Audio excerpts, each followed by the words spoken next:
Hey guys, I'm Aster, and on this channel we talk about all things magic. And today I want to talk especially with the practitioners who are immigrants or expats. Of course, that all the tips in here can be applied to different situations. Maybe you moved cities or you moved across the state or to another state within your own country, and yeah, that can bring a lot of change still, I know. But in today's video I thought specifically about the immigrant and the expat situation because it is my very own. For those of you who don't know, I am Brazilian, born and raised, and I am currently living in France.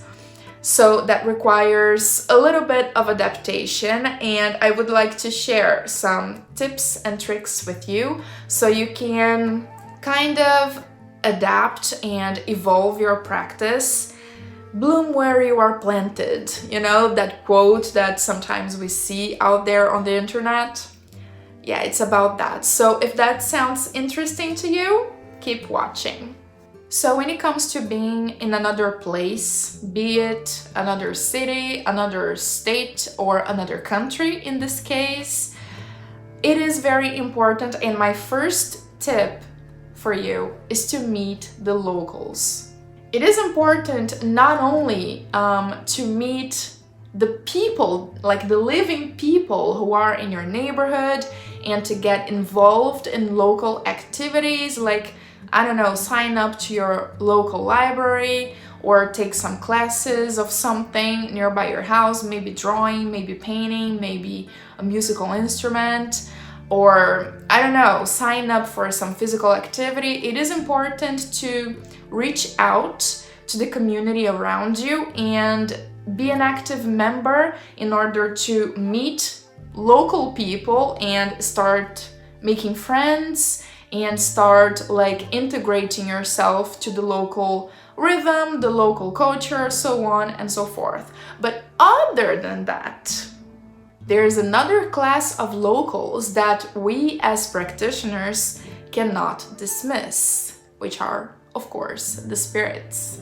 And the best, easiest places to encounter local spirits are, of course, graveyards, cemeteries, woods, and forests. Here in my region, I am super fortunate. I have access to 3 cemeteries, one of them being my favorite so far. Maybe I should make a vlog out of it, but there's a day of the week, which is either Friday or Saturday. It depends if I'm busy during the Friday. It is my special spiritual day of the week, let's say, and I like to go to the cemetery and then to the woods. And both of them being so close by, it makes my life so much easier, you know? I do advise you to pick up your phone, open Google Maps, and take a look at what's around you. See if there's parks, if there's woods, forests, mountains, if there are cemeteries, graveyards, and see what's like the most accessible to you and make sure to visit regularly. And then you can think about adopting graves at the cemetery and adopting trees at the woods or certain bushes, plants in general, and develop a relationship with them over time, especially if you go there consistently every week or every day if you can. That's even better, but not necessary. Do as much as you can, just make sure to be consistent. Now, when you are in a completely new place, even if it's just a new city in the same country where you are originally from, but especially when it is another country, I do recommend you to do something that I call deep dive. And that basically includes history, geography, seasons, climate, the local plants, the local trees, the local animals. Get to know that country. Get to know that place deeply. Go beyond the witchcraft books, you know. and do some real research about the land you're occupying. This is kind of a devotional act to the local spirits, I would say, because you are putting a lot of effort and a lot of time to get to know the land around them and the land that they lived in way like a long time before you came around. And I think that's a beautiful gesture that shows to those spirits that you are worthy of their interest and their attention. Like attracts like, isn't that so? So for that, the local library and the tourism office are going to be your best friends. Like today, in particular, I am very happy, I am very excited because I went to the library and I made my library card and I left with like, I think 5 books. I'm gonna show them to you. First off, we have here an encyclopedia of trees with more than 1,800 species and varieties around the world. This book seems to be super complete, super detailed. Oh, that's gonna be a cool book. This part of the video is going to be a little bit different for each person. Like, let's say you are from, I don't know, you are from England and you are living in Finland, let's say, and of course you are going to look for your local library in Finland and you will find some encyclopedia of Finnish trees. You know what I'm saying? It's not gonna be the exact same book that I have here, and the most local you can get about those books, the better. Moving to the next one, we have here a history of pharmacy, of pharmacology, I'm not really sure, remedies, ointments, and poisons. It's by Université Paris Descartes. So University of Paris Descartes. So it's probably a very well-researched book done by university research. So I'm not gonna be disappointed. This is about like history of medicinal uses of plants, of poisonous plants, remedies. You know, I'm sure this is gonna be very interesting from a historical point of view, and also like to get to know French plants a little bit better. And when you go to your local library, you will find some gems that are unique to your location as well. Another thing that I found today at the local library that seemed super interesting is this one, Wild and Toxic. Plants from the woods, from the meadows, and from gardens. Here there are many toxic plants that are common in France, and that's super useful to know.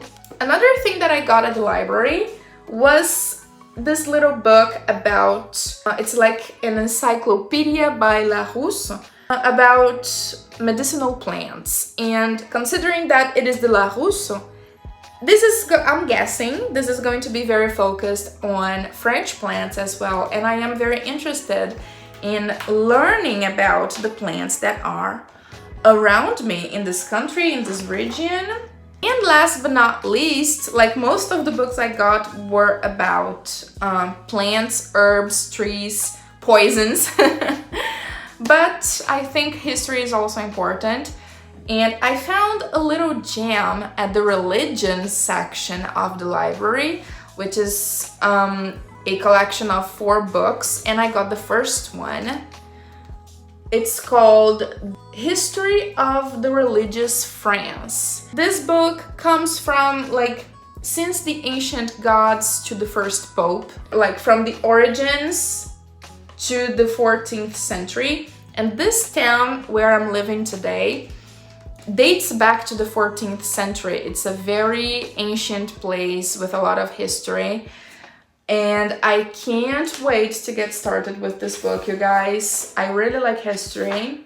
These were just some examples of cool things that I found at my local library so I can get to know the place where I am better and its plants and its history. But the tourism office is also equally important. Last week I dropped by the tourism office and I left the place with like 8 brochures and booklets and pamphlets of events, of things they do, things they offer. There was even a guide to the trees located at a certain park, so you know exactly what tree it is and where it is in the park. Like, I love this place. So make sure to take a look at the local tourism office, because over there you can get to know about local geography, what's there to see around your specific location.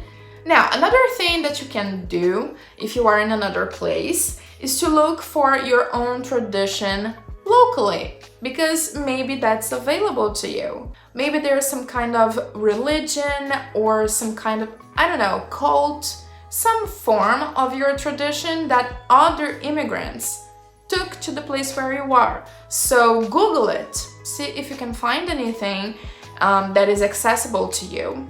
And if that's the case, you can visit or you can become a member. It's a great opportunity for meeting other people who are in a similar situation of like your own. Another thing that will, like, once you start doing the research about your local area and the country you're living in, I think that naturally the local practices will manifest themselves to you, and you will know what the folk practices of the place used to be in the past. So I am still in the research part and I didn't really get to discovering a lot about French folk magic, but I do know that French society nowadays is very rational. I know that there are witches in France and mystical and spiritual people, but most of the people are super rational and attached to the material world as though it is the only thing that exists. So if you walk up to a regular French person and ask them about, hey, what were the French pagan traditions and belief systems before Christianity?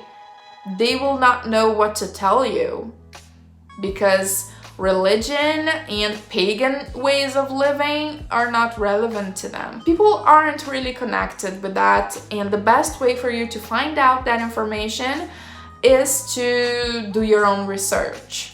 Now, another thing that you might need if you are coming from one country to another is to learn how to substitute your herbs.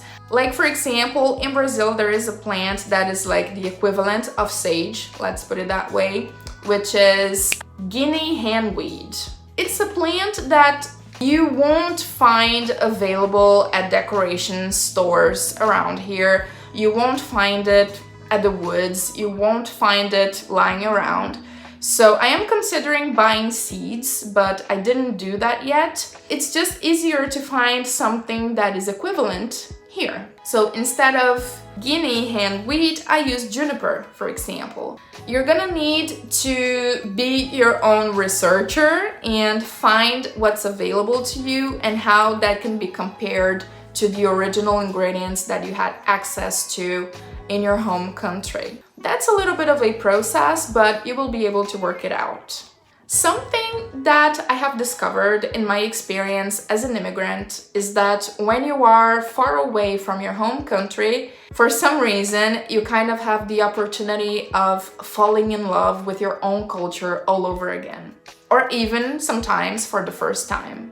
So I'm also taking this experience as an opportunity for learning more about my own country. So I'm getting a few books here and there. I'm not gonna give any particular titles because they are in Portuguese and I'm guessing it's not gonna be that interesting for everybody, but the books that are becoming super interesting and important for me are books about Brazilian anthropology, Brazilian history, and even Brazilian archaeology. I am learning so much about my own country, and in ways that I think that if I would be there, I wouldn't be that interested. Being away from home makes you miss it, and it's a great opportunity for us to get to know our home place in a whole deeper level. Being far away physically doesn't mean becoming distant. It's quite the opposite, in fact. And last but not least, I would like to discuss a little bit the importance of language. When it comes to folk practices, folk practice, what is that? It's stuff that the people do. On a magical sense, it's the little magical tips and tricks that people do to deal with their day-to-day problems, like money, love, being safe, having enough food, so on and so forth. When it comes to the people, culture plays a major role in it, and you can't address culture without language. Language is a part of culture.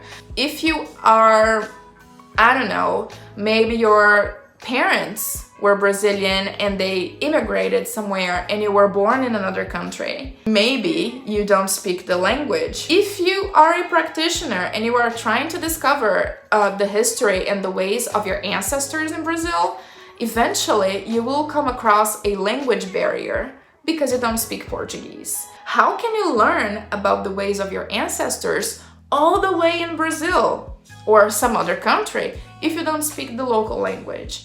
It's gonna be a little bit complicated. If possible, I do recommend you to try and learn the language. It's gonna be a game changer for you to immerse yourself. Going back to the example of the British person who went to Finland, if you speak Finnish, having access to specific information about the history, the anthropology, the archaeology, the folk practices of the old days is going to be much easier. With me, I wouldn't be able to pick up those books from the library and get access to all of this information about the land around me if I didn't speak French.